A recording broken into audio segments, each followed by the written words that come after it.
What's going on, everybody? This is Shok, and I got a very interesting piece of news for you guys today. But before I get started, I want you guys to check out my new site, Pretendo.co. Yes, Pretendo.co. This is a site for fake Nintendo fans, such as myself, allegedly. You guys know exactly what that term means. You guys know that I'm using that term very sarcastically. So if you are a Pretendo, go to this site, check it out.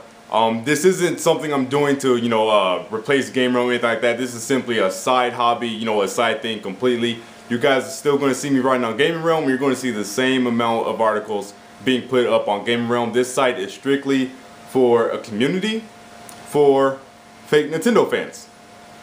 Pretty much. But anyways, to the top matter at hand, Capcom is about to freaking die, y'all. They are about to freaking die. I wrote an article on Game Realm the other day reporting that Capcom has $152 million in the bank. Now, for those of you who may not know about, gaming budgets, or you don't know if that's a huge amount or a small amount, that is a dangerously low amount. And not to be a douche, not to be an asshole, but I cannot feel sorry for you, Capcom. I can't feel sorry for you. That's what happens when you do on this DLC. That's what happens when you sell out your franchises. And that's what happens when you kill your most beloved and our most beloved mascot, Mega Man, from you. That's what happens. There was no reason to kill off that dude. Okay, no reason. We loved him. But for some reason, you decided to bury him, and now you're suffering the consequences of your actions. That's what happens when you betray your fan base. That's what happens when you put out half-assed games, and that's what happens when you put on DLC that's already on the disc. That is what happens. You get burnt. In your quest to grab for more money, you are rapidly losing it. How does that feel? And like I said, I can't feel sorry for you. Now, if Capcom does go out of business, of course that would mean that their employees would lose a lot of jobs, things of that nature. So when I say I hope Capcom does fail, I'm not saying that in the sense that I want these people to, of course, lose their jobs.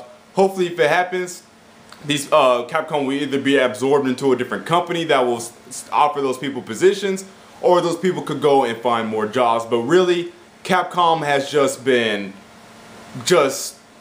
violating, its fans and consumers. Like the whole on this DLC stuff, selling out your franchises. Oh, let's make our franchises more accessible. We're trying to go after the COD crowd. All that bull crap. It's bull. And you know what? Capcom's solution is this? They said that they're going to ramp up DLC even more. So we're going to get even more bullshit DLC in the future down the line. And you guys saw this, latest report that deep down might be coming to the Xbox One. I would say deep down it's come to the Xbox One because in that financial report, they said next generation platforms, plural, and they only have $152 million in the bank. They need every multi-platform game they can get.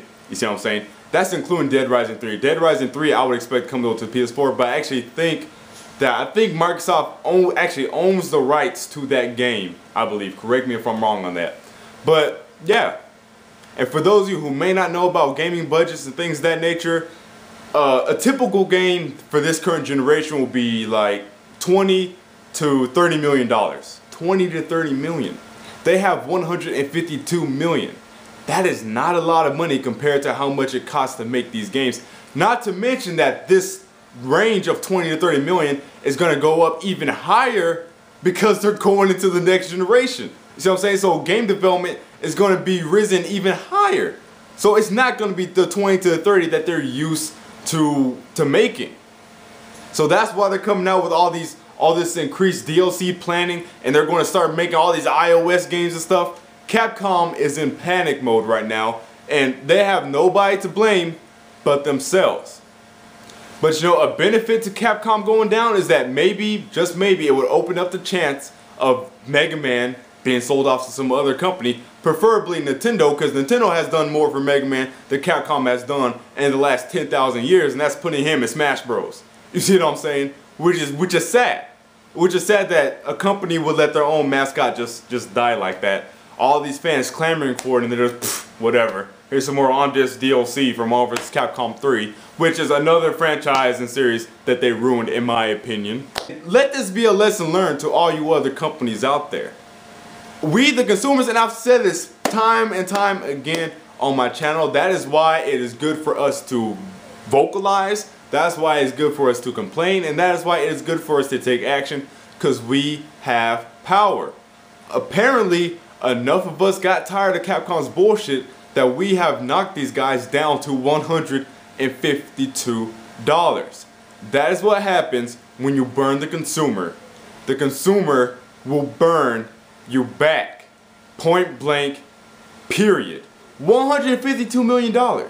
Guys, Nintendo made more money than that in the last 3 months alone, despite low Wii U sales and despite the fact that they're selling the Wii U at a loss. They made more money than that in their last financial quarter.